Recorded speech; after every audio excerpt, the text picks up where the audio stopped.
유리는 고체에서 액체로, 액체에서 고체로 변하는 물질의 전이 상태를 완벽하게 반영하는 매체입니다. 그 투명함 속에는 과학의 아름다움이 존재하죠. 인간과 함께하며 역사 발전의 순간에 늘 함께해왔던 유리. 갈릴레오의 망원경과 레벤후크 현미경의 바탕이 되었고 에디슨의 전구를 빛나게 했습니다. 현대에 들어와선 정보화 시대 개막에 혁혁한 공을 세웠죠. 최근 100년 사이 급속도로 이룩된 IT 기술 발전에 유리는 우리 삶 속 어디에서나 사용되고 있습니다. 인류의 삶을 획기적으로 바꿔놓은 발명품이자 현대 문명을 견인하고 있는 대체 불가한 신비의 소재. 유리의 빛나는 매력을 함께 만나보시죠.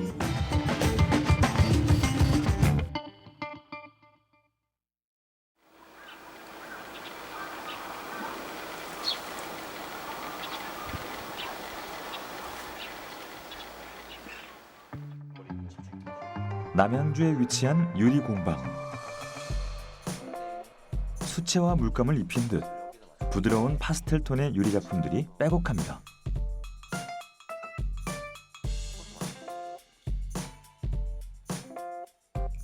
유리는 투명한 물성으로 빛과 어우러져 색상의 깊이를 온전히 구현하는 신비한 소재입니다. 이 작품의 작가는 핀란드인인 안나-리사. 대학에서 남편을 만나 사랑에 빠지게 되며 12년 전 한국에서의 삶을 시작했습니다. 유리 공예를 전공한 두 사람은 이곳에서 글래스 아티스트로 활동하고 있죠. 처음에 시작했냐면 제가 대학교 도자기 배우러 들어갔는데요. 근데 우리 과에 도자기랑 유리 같이 배우게 어쩔 수 없이 배우게 돼 있었어요, 일단. 그래서 그때부터 조금 이렇게 유리의 매력에 빠지게 됐어요. 안나-리사는 불을 통해 완성되는 유리의 눈부신 매력에 빠져들었습니다. 뜨거웠을 때는 유연하지만 차갑게 식으면 변형이 이루어지지 않는 유리의 무한한 매력을 느낀 거죠. 원하는 모양을 만들어가는 즐거움이 큰 작업. 그 대표적인 기법들에는 어떤 것들이 있을까요? 고온의 가마를 이용하는 웜워킹부터 토치 램프로 유리봉을 녹여 만드는 램프워킹 등 다양한 기술로 유리의 모양을 잡는데요. 그중 가장 유명하고 대중적인 기법은 유리에 날숨을 불어넣는 블로잉 기법입니다. 저기 가마 안에 뜨거운 유리 계속 우리 365일 동안 계속 녹아 있어요. 그리고 파이프 그때 유리 말고 나서 그 파이프로 그 유리의 공기 불 풀어놓으면서 집어넣으면 이제 일단 그 부피가 생겨요. 그 부피 이제 그냥 그걸로 끝이 아니고 여러 도구 동해서 이제 모양도 만들 수 있고, 네, 그런 제가 쓰는 저기 블로잉 테크닉이에요. 유리를 다듬는 작업은 선행로에 준비된 생유리 조각을 달궈진 블로우 파이프 끝에 묻히는 것부터 시작됩니다. 이것이 바로 유리의 색을 결정하는 제품화된 생유리인데요. 이를 일정 상태로 예열 보관해 두는 거죠. 생유리 위로 1200도씨의 용해로에 녹인 액체 상태의 투명 유리를 말아 씌운 뒤 모양을 잡아냅니다. 용해로에 유리가루를 달구면 끈적이는 꿀처럼 유리는 흘러내리는 액체 상태가 되는데요. 말랑한 유리를 돌돌 말아 어떻게 잡느냐에 따라 그 모양이 달라지는 거죠. 유동성이 있는 고온의 유리는 굴려가며 모양을 만듭니다. 겹겹의 젖은 신문지를 이용해 손의 감각을 느끼며 작가가 의도하는 방향으로 유리의 기본 형태를 잡죠. 그리고 입으로 불어 공기를 주입하는데요.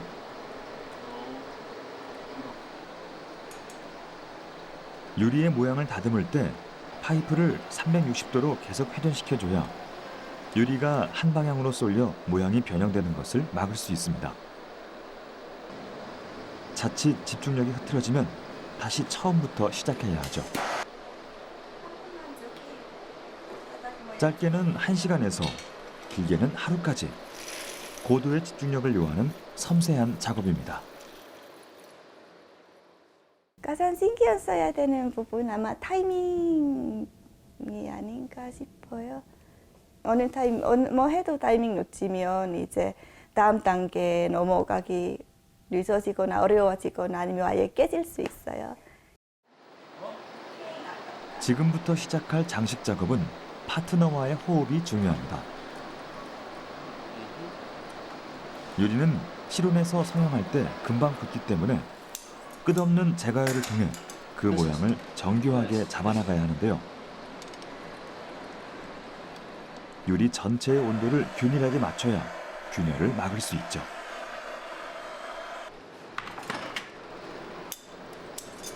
몸통 부위와 받침을 결합하며 점점 모습을 갖춰나가는 유리잔. 받침은 물을 이용한 온도차를 이용 간단히 절단해줍니다.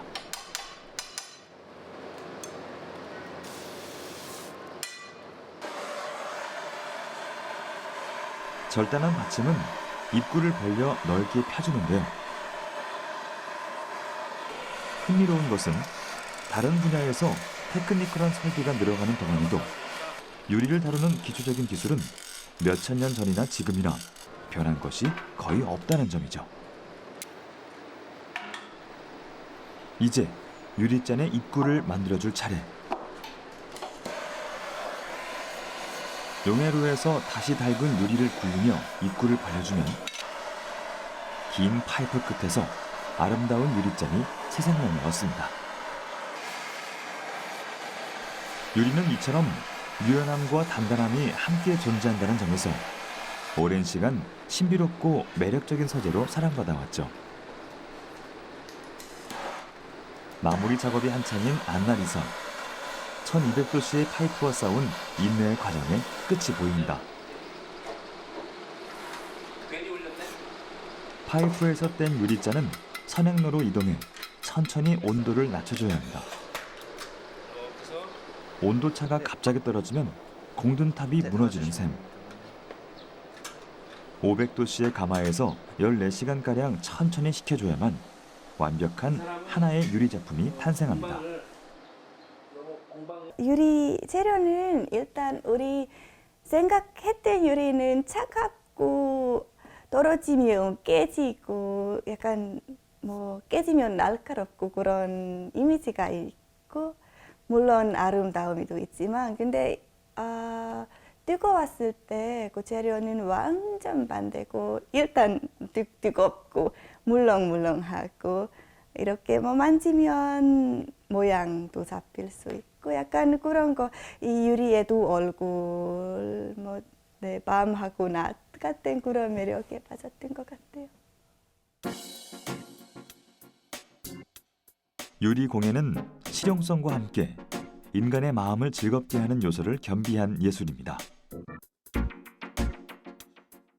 그 과정은 피라미드보다도 오래된 역사만큼이나 엄청나게 세분화돼 있죠. 다른 공예 재료와 달리 과학적 지식과 풍부한 경험 없이는 창의적인 작업이 힘든 소재이기도 합니다. 인간이 발견해낸 수많은 물질 가운데 가장 커다란 발명 중 하나인 유리. 그렇다면 인류는 유리를 언제부터 만들기 시작했을까요? 유리의 역사는 상당히 오래됐는데요. 많은 역사학자들이 아마 메소포타미아 문명이나 이집트 문명에서부터 기원이 돼서 사용이 되었던 걸로 생각이 되고 있습니다.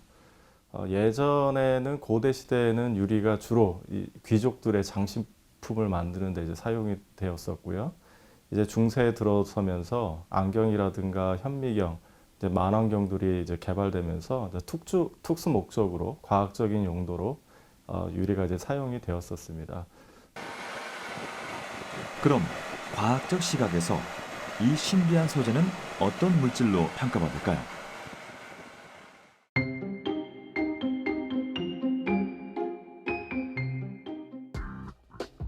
유리는 자연적인 화산 활동에 의해 만들어졌습니다. 그 기본 성분은 산소와 규소 원자가 결합한 이산화 규소입니다. 이는 우리 주변에서 흔히 볼 수 있는 모래 성분에 많이 함유되어 있는데요. 그래서 모래를 고온으로 녹이면 유리 성분을 추출해낼 수 있죠.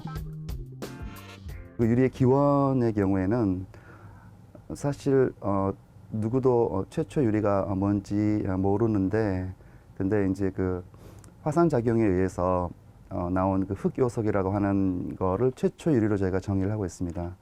근데 그 흑요석의 경우에는 옛날 고대인들이 뭐 동물 가죽을 벗기거나 하던 그런 도구로서 사용되어 가지고는 그러한 흔적들이 지금도 좀 있고 아직도 유물로 남아 있습니다. 아마도 예전에 우연히 높은 온도에서 번개가 친다든가 이럴 때 규사가 우연히 이제 녹게 됐고 그런 규사들이 녹은 규사들이 아주 이쁜 색깔을 내게 돼서 아마도 고대 시절에 그걸 귀중한 보석처럼 귀중품으로 사용했을 것으로 생각이 됩니다.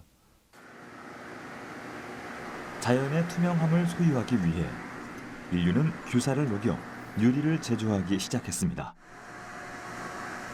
하지만 이는 2000도씨 이상 가열해야 한다는 단점이 있었죠. 비용과 시간을 줄이기 위해 사람들은 첨가물을 섞어 녹는 온도를 떨어뜨리는 현대의 유리 제조법을 개발했습니다.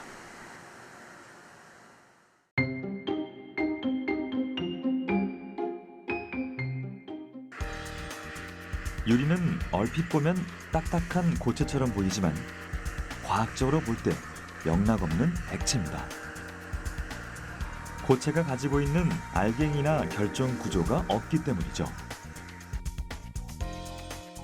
물질의 결정 구조는 크게 고체, 액체, 기체로 나뉘는데요. 보다시피 유리는 물질의 세 가지 상태 중 액체에 속한다고 볼 수 있습니다.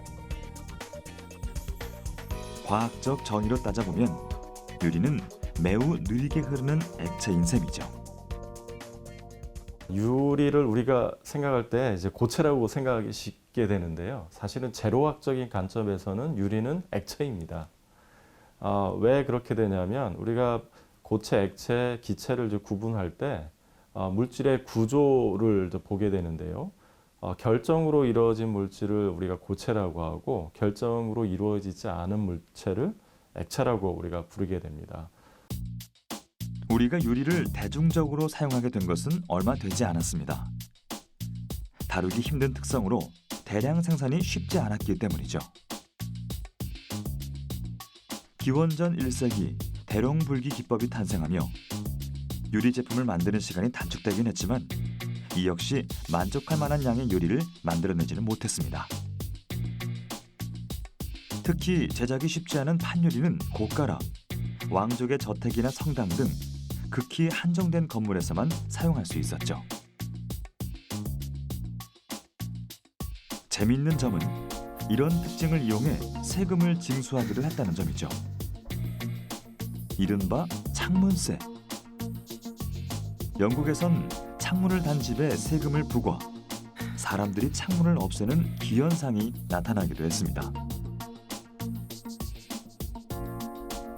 이처럼 유리창의 역사는 그리 길지 않습니다. 그럼 판유리의 대량 생산 전 사람들은 어떻게 유리를 사용했을까? 사람들은 작은 유리 조각을 모은 모자이크 기술을 발전시켰습니다. 비잔틴 시대부터 교회 창에 스테인드 글라스가 유행하기 시작했죠. 저는 의미 있게 건축에서 유리가 사용된 것은 고딕 성당이 첫 번째 케이스라고 생각을 합니다. 그러니까 고딕 성당을 만들 때 어떻게 하면 빛을 들어오게 할 거냐. 빛이라는 게 하나님을 상징하는 부분이기 때문에 당시에는 크게 판유리를 만들 수 있는 기술이 없다 보니까 그때 이렇게 유리 조각들을 밀랍으로 붙여가지고 색깔들이 많고 그래서 거기다 그림을 그려서 총천연색으로 그림을 그려서 햇빛이 들어오게끔 하는. 그러니까 어떻게 보면 그게 최초의 극장이다 이렇게 말할 수도 있거든요. 유리는 빛을 투과시킨다는 물질적 특성 때문에 건축에서는 오래전부터 특별하게 사용돼 왔습니다. 특히 스테인드 글라스는 이런 유리의 특성을 가장 잘 살린 기법 중 하나죠.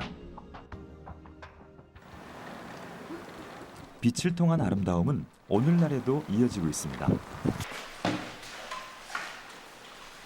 이 특별한 공방의 주인인 임종로 작가는 전 세계 건축물에 스테인드 글라스를 설치한 빛의 화가입니다.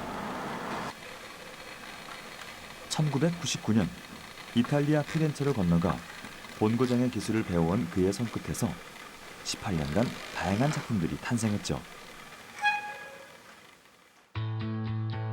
오묘한 색의 조화로 보는 이의 마음을 사로잡는 스테인드 글라스. 이는 과연 어떤 과정을 거쳐 만들어지는 것일까? 먼저 형형색색의 유리는 어떻게 탄생하는 걸까요? 다양한 색의 유리를 만드는 과정은 마치 연금술 같습니다. 유리에 은을 넣으면 노란색, 금을 넣으면 붉은 빛을 내죠. 산화철은 녹색, 코발트는 짙은 파란색, 망간은 올리브 그린색을 냅니다. 중세의 장인들은 이런 나노 과학 기술을 이용해 멋진 스테인드 글라스를 만들어냈습니다. 빛은 눈에 보이지 않지만 이렇게 색을 입히면 빛이 색의 형태를 띠게 됩니다. 우리는 시시각각 다르게 보이는 빛에 둘러싸이며 그 존재를 확인하고 치유와 경건함을 느끼게 되는 거죠. 스테인드 글라스는 빛이 없으면 보기가 힘든 미술이에요. 예를 들어서 일반 미술품은 앞에서 빛을 비춰줘야지만 보이는데 스테인드 글라스는 반대로 반대쪽에서 빛을 비춰줘가지고 그 비춰지는 빛에 의해서 투과되는 걸 갖다 우리들이 볼 수 있는 거죠. 그래서 그 스테인드 글라스의 그 다른 이름으로는 이제 빛의 미술이다. 아니면 이제 그 보존성, 영원한 보존성 때문에 그 영혼의 미술이라는 별명을 가지고 있죠. 창을 통해 건물 안으로 들어오는 빛의 신비한 효과가 인식되며 오래전부터 스테인드 글라스는 교회나 성당 건축에 활용됐습니다. 사람들은 스테인드 글라스를 빛과 유리로 구현한 천국이라고 칭했죠. 하지만 기존의 스테인드 글라스는 빛을 받아야 형태를 알 수 있다는 것이 단점으로 꼽히기도 했는데요. 임종로 작가는 1년여간의 개발 끝에 빛을 받지 않아도 잘 보이는 스테인드 글라스 기법을 개발했습니다. 기본적인 개념은 스테인드 글라스는 투명합니다. 투명한 상태로 이제 빛이 최대한 투과되게끔 하는 건데 이 과정에서 그 투과도를 갖다 조절하는 알료로 조절을 하는 거죠. 투명이 약간 이렇게 반투명 정도의 상태가 되게끔 알료를 활용을 하게 되면은 뒤에 빛이 없어도 앞에서 잘 보이게 되는 거죠. 그리고 또 뒤에 빛이 있으면 더 잘 보이고. 그 모든 부분을 이렇게 작업하는 건 아니고 중요한 부분, 예를 들어서 이제 중심적인 인물들한테는 이 기법을 사용해가지고 좀 더 스테인드 글라스가 돋보이게끔. 그러니까 빛의 투과율을 갖다 조절하는 거라고 생각하시면 될 겁니다. 임종로 작가의 제작 기법이 궁금했습니다. 성 요셉의 스케치를 따라 유리를 자를 선을 표시하는 임종로 작가. 휘어지는 곡선의 경우 필요한 부분이 파손되지 않도록 특수 금속을 이용해 이렇게 여유 있게 잘라내야 합니다.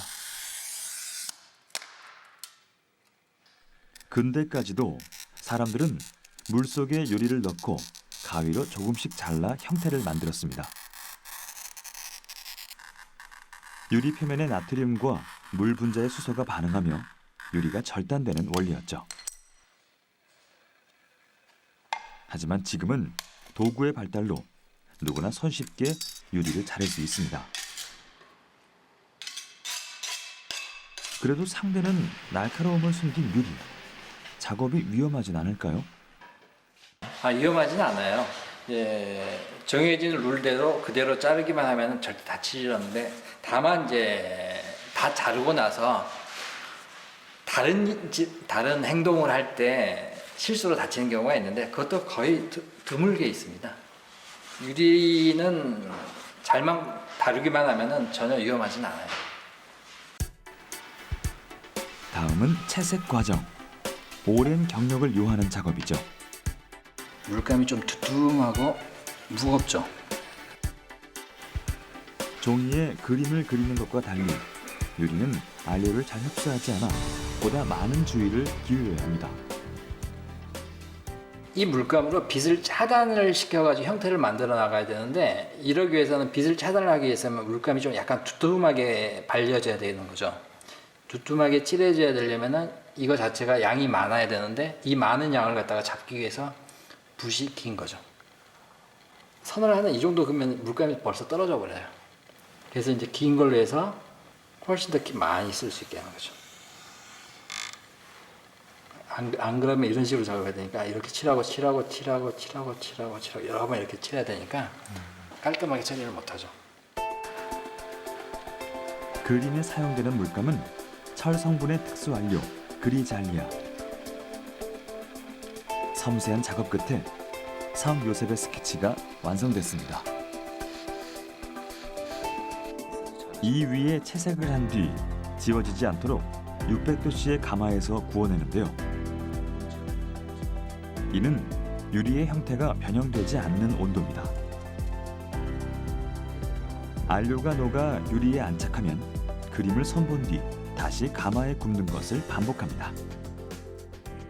알료를 두껍게 칠을 하면은 눈에 보이지 않기 때문에 얇게 칠하고 그림을 그리고 가마에 굽고 나서 다시 한번 칠을 하게 되는데, 이 가마에 굽게 되면은 보통 이제 50에서 한 80% 정도까지 밝아지게 됩니다. 그래서 이제 빛을 갖다 차단을 시키려면은 어느 정도 칠이 돼야 되는데, 그 빛을 차단하기 위해서 이제 4번 정도 가마에 굽게 되는 거죠. 조금씩 얇은 단계로 시작을 하고 천천히 그 단계를 갖다 올려가면서 작업을 합니다. 그런 과정들을 거치기 때문에 작업 시간이 많이 긴 거죠. 대장정의 마지막. 작업자는 완성본에 톱밥을 뿌립니다. 이는 부위별로 구워진 유리를 납선을 이용해 조립한 뒤 그 불순물과 얼룩을 닦아내기 위해서죠. 스테인드 글라스는 웅장한 크기로 눈을 압도해야 하기 때문에 작업자는 하나의 작품을 위해 몇 달 이상을 매달려야 합니다. 정성을 다한 작품은 수천 년의 세월이 지나도 그 색을 잃지 않죠. 한국의 그 전통 미술을 보면은 단청 그리고 불화 이런 것들이 좀 많이 원색을 많이 사용을 하는데, 그걸 갖다가 스테인드 글라스 작업하기가 참 효과가 좋더라고요. 반응도 아주 좋았고, 스테인드 글라스의 생유리 그 세계 서구의 그 재료를 이용해 가지고 한국 전통 미술을 갖다 표현하는데 너무 잘 어울리더라고요. 원색 위주로 해가지고 물감에서 표현되는 너무 좀 이질적인 화려함이 아닌 빛에 의해서 나타난 그 화사함이 적용이 되는 순간 좀 새로운 것을 보게 되더라고요. 스테인드 글라스는 서양의 예술이란 편견을 딛고 최근엔 불화나 오방색 등 동양적 아름다움을 표현하는 임종로 작가. 다채로운 빛깔의 작품만큼이나 획기적인 시도는 앞으로도 계속될 것으로 보입니다. 그는 이제 디지털 빛 안에서 사람들에게 감동을 주는 스테인드 글라스 작품을 도심 안에 많이 설치하고 싶다는데요. 오랜 세월 이어진 유리 제조 기법을 21세기에서 새롭게 변화시키고 있는 임종로 작가. 그가 말하는 유리의 매력은 무엇일까요? 유리에 대한 매력이 상당히 많이 있습니다. 특히 우리가 이제 유리를 저도 이제 어릴 때 유리를 접할 때 유리는 그냥 창문에 껴있는 하나의 물질로만 생각을 했었죠. 자라면서 그 스테인드 글라스를 알게 되면서 유리의 종류가 다양하다는 걸 알게 됐습니다. 아무래도 우리나라 건축물들이 단순하잖아요. 색이 없고 딱 도시적인 느낌인데 여기에 이제 스테인드 글라스를 잘 이용한다면은 상당히 매력 있는 하나의 미술 장르라고 생각을 합니다. 유리는 자연 상태로 존재하는 물질과 다르게 인간이 만들기 쉽게 인위적으로 구성 성분을 조합했다는 점에서 창조됐다고 할 수 있습니다. 유리가 예술 작품에서 벗어나 실생활에서 다양하게 쓰이게 된 건 18세기 산업혁명 이후 판유리가 등장하면서부터입니다. 이후 우리 생활 속에 질 좋고 경제적인 유리 제품들이 쏟아져 나오기 시작했죠. 처음에는 우리 집 안에 이제 유리창을 유리로 만드는 그런 시도가 시작이 되었고요.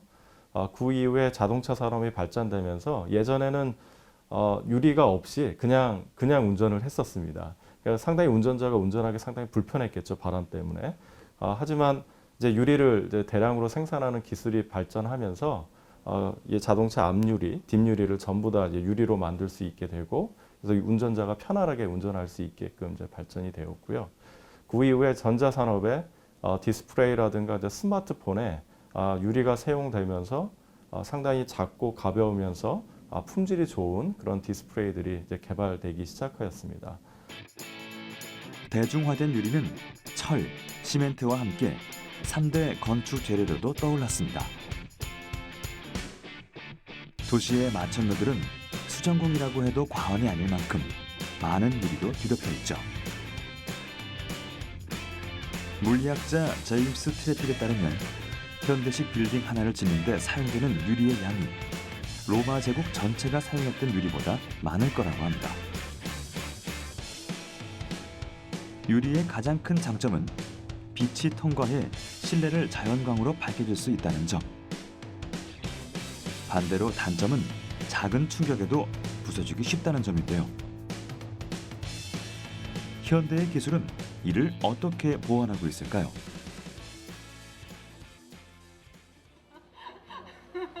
특수유리 전문 제조업체. 이곳에선 유리는 깨지기 쉽다는 편견에 도전하고 있습니다. 휴대폰, 태블릿 PC, 텔레비전 등에 사용하는 화학 강화 유리를 제조하고 있죠. 그럼 유리는 어떤 과정을 거쳐 강해지는 걸까요? 그 쇠는 이제 밀도를 높이기 위해 가지고 이제 망치를 대장간에서 막 이렇게 돌려가면서 막 때려가지고 이만한 게 이렇게 작아지게 해요. 그러면은 뭐 칼을 만들더라도 아주 강한 그게 돼요. 그렇게 이제 하는데 유리는 그렇게 때리면은 깨지니까 응력이란 게 있어요. 유리의 응력을 높이기 위해선 열 강화나 화학 강화 과정이 필요합니다. 이곳에는 얇고 강도 높은 유리를 만들기 위해 화학 강화 과정을 거치고 있습니다. 먼저 일반 유리를 용도에 맞게 자르는 1차 공정을 거치는데요. 강화 유리가 된 후에는 유리의 절단이 힘들기 때문이죠. 용도에 맞게 상향한 유리는 정밀 가공 전 송진과 파라핀을 이용한 왁스 처리에 들어갑니다. 유리 원판을 접합시켜 미세한 정밀 절삭 과정을 거치기 위해서죠. 왁스 처리로 고정한 유리는 컴퓨터 프로그램으로 0.1mm 이내로 정밀하게 깎아내는데요. 기초 몸단장을 끝내고 강화액에 들어가는 유리. 유리의 강도를 저하하는 나트륨을 칼륨으로 교환. 표면을 단단하게 만들기 위함이죠. 두께에 따라 1시간에서 6시간 동안 화학 강화를 거친 유리는 서서히 식혀 접합 물질과 강화액을 제거하는 세척 공정을 진행합니다. 이 과정을 통해 최고의 탄성과 강도를 가진 강화 유리가 탄생하게 되는 거죠. 열 강화와 달리 유리의 구성 성분을 바꾸는 화학 강화 유리. 그럼 이런 이온 치환이 유리를 단단하게 만드는 원리는 무엇일까요? 나트륨이란 걸 작은 걸 빼내고 칼륨이란 걸 큰 걸 집어넣으면은 강제로 집어넣으면은 유리가 이렇게 옆으로 아주 미세하지만 퍼지면서 서로 이렇게 힘을 주는 거예요. 그게 응력인데 그 층이 있고 밑에 그게 안 닿는 층이 있어 두 개가 이렇게 서로 밀고 당기고 이렇게 하면서 힘을 써요. 응력이란 재료에 힘을 가했을 때 재료 내에 생기는 저항력을 뜻합니다. 입자가 큰 칼륨이 들어가면 유리 표면에 압축 응력이 형성돼 5배 이상 높은 강도를 갖게 되죠. 그 강도를 비교해 보기 위해 500g의 쇠구슬을 떨어뜨려 보기로 합니다. 일반 유리의 경우 산산조각이 납니다.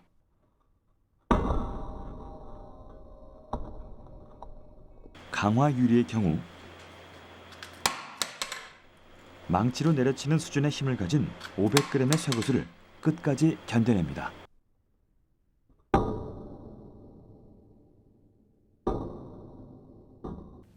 어디 떨어지더라도 깨지지 않고 이게 만약에 안 했을 때 어떠냐 한 5배 정도 약하기 때문에 실수로 휴대폰을 뭐 살짝 떨어뜨려도 바로 깨져버릴 거예요. 그나마 지금은 저 정도라도 버티는 거는 강화를 했기 때문에 그래요. 특수 유리는 우리 생활 전반에서 활약합니다. 렌즈, 프리즘, 돔형의 윈도우뿐 아니라 55인치의 디스플레이까지 안 쓰이는 곳을 찾기가 더 힘들죠. 적외선 영역에서 물체를 식별하는 열화상 카메라에 사용되는 렌즈부터 인체에 전류를 흘려보내 체지방과 심박동을 측정하는 스마트 체중기와 터치스크린 강화 유리, 세상에서 가장 얇은 휴대폰 액정 보호 유리까지 특수 유리는 현대 기술로 무궁무진한 가능성을 열어 보이고 있습니다. 특수 유리 쓰임새가 너무 많아가지고요. 아마 유리 쓰임새가 지구상에서 제일 많을걸요. 반도체, 메모리 이렇게 판단하는 능력하고 그다음에 센서 쪽에 유리가 다 그 빛을 다 컨트롤할 수 있으니까 센서로서 역할을 다 할 수 있다고. 센서의 절대적인 게 유리지. 오늘날 과학기술 분야에서 유리는 아주 중요한 의미를 지닙니다. 밀도가 다른 두 유리의 성질을 이용해 만든 광섬유. 이를 통해 우리는 고도의 정보화 시대를 열었습니다. 낚싯줄보다 가는 이 신소재는 강철보다 강하고 엄청난 양의 정보를 전송합니다. 뉴욕 증시 14억 9천만 주에 대한 정보가 이 한 줄로 순식간에 전송되죠. 광섬유 같은 경우에는 빛을 이용하기 때문에 아주 빠른 정보를 대량으로 전달할 수 있는 그런 장점이 있습니다. 우리가 먼저 신호를 보내게 되면 그 신호가 전기를 통해서 이제 전달이 되고 그 전기 신호를 다시 변환기를 통해서 광신호로 우리가 변환을 해줄 수가 있습니다. 그러니까 예를 들어서 우리나라가 지금 미국의 인터넷을 쓰게 되면 엄청나게 빠른 속도로 빛의 속도로 움직이기 때문에 아주 빠른 속도로 이 신호가 이 태평양을 건너서 주고받을 수 있습니다. 수천 년 동안 인류의 사랑을 받은 유리. 하지만 그 눈부신 발전은 이제 막 시작됐는지 모릅니다. 건축 분야에서는 전기를 흘려 순식간에 불투명해지는 유리, 디스플레이로 활용할 수 있는 유리 등 IT 기술과 융합된 스마트 유리의 무한 변신이 이루어지고 자동차 산업은 정보를 띄워 내비게이션이 따로 필요 없는 똑똑한 유리의 등장이 예고되고 있죠. 이런 스마트 유리는 우리 도시에 더욱 다이내믹한 활기를 불어넣을 것입니다. 차세대 스마트 유리 기술로 주목받고 있는 국내 연구진. 이곳에선 비와 먼지를 스스로 청소하는 자가 세정 유리 기술 개발에 성공했습니다. 쉽지만은 않았던 연구의 길을 터준 계기가 있었다는데요. 몇 년 전에 비가 오는 날 주차된 차를 사용하기 위해 후진을 하려고 하는데 차량 후방 카메라가 작동하지 않는 거예요. 근데 이 옵션이 잘 작동하지 않으니까 저는 불편함과 동시에 불안한 마음이 크게 생기더라고요. 그러던 중 이러한 카메라가 후방 카메라뿐만 아니라 다양한 차량의 안전 및 편리 기능을 위해 사용된다는 거예요. 그때 제가 이런 문제를 해결하면 어떨까 하는 생각을 해보게 됐습니다. 최근 5년 교통사고 분석 결과 장마철인 7, 8월 빗길 교통사고 사망자가 집중되는 것으로 나타났습니다. 시야 확보에 어려움을 겪어 자칫 사고로 이어질 위험이 커지는 건데요. 연구진은 차량 유리의 빗물과 김서림을 단시간에 없애줄 수 있는 실마리를 찾은 거죠. 비가 오는 날에는 카메라 유리에 맺힌 빗물 또는 먼지를 어떻게 제거할 수 있을까? 운행 중이어서 직접 닦을 수도 없고 그렇다고 와이퍼나 열선을 넣을 수도 없고요. 그래서 우리 연구원들과 아이디어 협의를 수행하면서 지금의 드랍프리 글라스라는 능동용 유리를 생각하게 되었습니다. 그럼 스마트 자가세정 유리의 구동 원리는 무엇일까? 이는 응답 속도가 빠른 전기 습윤 현상을 기반으로 합니다. 글라스에 감광액을 주입, 스핀 코팅 방식을 이용해 균일한 두께로 도포하고 그 위에 자외선을 조사해 유리의 전극 패턴을 제작합니다. 특수한 코팅을 마치면 현미경을 이용해 유리 위에 제작된 전극 패턴의 결합 여부를 꼼꼼히 확인하는 과정을 거치죠. 이렇게 형성된 투명 전극에 전기 신호를 보내기 위해 솔더링 공정으로 전선을 부착하는데요. 신호를 줄 수가 있습니다. 이로써 빗물이 유리 표면에 발생하면 변화된 정전 용량을 인식, 전기적 신호가 가해지며 유리 표면에 붙어있던 빗물이 진동, 아래 방향으로 제거됩니다. 이것이 바로 전기 습윤 현상이죠. 물을 뿌릴 거고요. 직접 확인해 볼까요? 카메라 커버 글라스에 물을 뿌리고 전기적 신호를 보내면 전기를 입가하면 순식간에 물기가 사라집니다. 사라집니다. 다시 한번 느리게 확인해 볼까요? 이렇게 사라집니다. 전기를 입가하면 이를 이용해 전기를 악천후와 같은 환경에서도 카메라의 시야 확보가 가능합니다. 이 기술은 전후방 카메라는 물론 향후 자동차 전면 유리와 사이드 미러에도 적용이 가능하죠. 드랍프리 글라스는 열선과 같이 전극 구조만으로 물방울을 제거할 수 있을 뿐만 아니라 크기도 작고 구동 속도도 매우 빨라 0.5초 이내에 유리 표면에 존재하는 모든 다양한 크기의 물방울을 제거할 수 있습니다. 자가세정 유리의 원리를 한 번 더 정리해보면 전기가 잘 통하는 도체와 전기가 잘 통하지 않는 부도체를 증착시켜 물이 싫어하는 성질을 가진 막을 덮은 후 전기를 통하게 해 물방울과 먼지가 사라지게 하는 원리죠.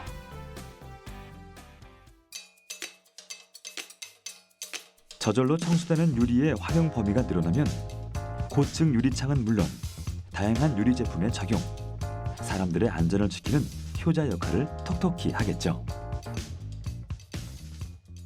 미래형 자동차와 무인 항공기, 또한 안경과 사이드 미러, 그리고 대형 건설 유리 등에 적용할 수 있는 드랍프리 글라스를 개발하고 있습니다. 이와는 좀 다른 연구 주제로 연구 개발 중인 분야로는 동일한 기술을 이용해서 스마트 기기용 유체 기반 전자식 조리개를 개발하고 있습니다.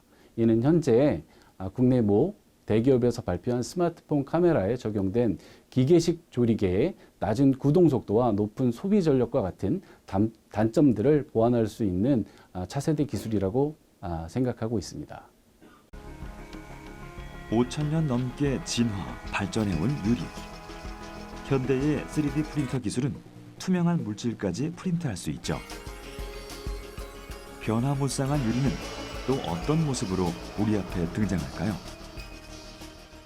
새로운 개념의 특수목적 유리를 개발하기 위해서 많은 또 노력들을 하고 있습니다. 그 대표적인 것이 새로운 개념의 발수 유리들이 이제 개발이 되고 있는데요.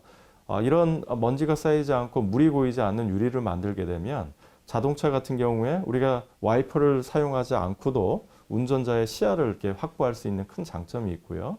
그 다음에 큰 건물의 외장재에 이런 특수한 표면을 가지고 있는 유리를 사용하게 되면 힘들게 우리가 외부 유리를 청소할 필요가 없게 되죠. 내열성이 이제 뛰어나고 잘 깨지지 않는 그런 유리를 이미 제작을 하고 있고, 그래서 유리가 깨진다라고 하는 그러한 그 편견을 버릴 수 있는 소재들이 이미 생활 용기까지 들어오고 있습니다. 그래서 저희 일상생활 가운데에서 뭐 생활 용기, 그 다음에 건축, 혹은 뭐 가구라든가 인테리어 유리까지 그러한 확장성은 굉장히 크다고 보고 있습니다. 유리를 대체할 물질은 당분간은 없어 보입니다. 고대부터 투명하고 빛나는 물질을 지칭하는 말로 사용됐던 유리. 그 무한 진화는 인류의 미래를 더욱 반짝이게 만들 것이 분명합니다. 유리가 가져올 새로운 세상, 그 눈부신 발전이 벌써 기대되지 않나요?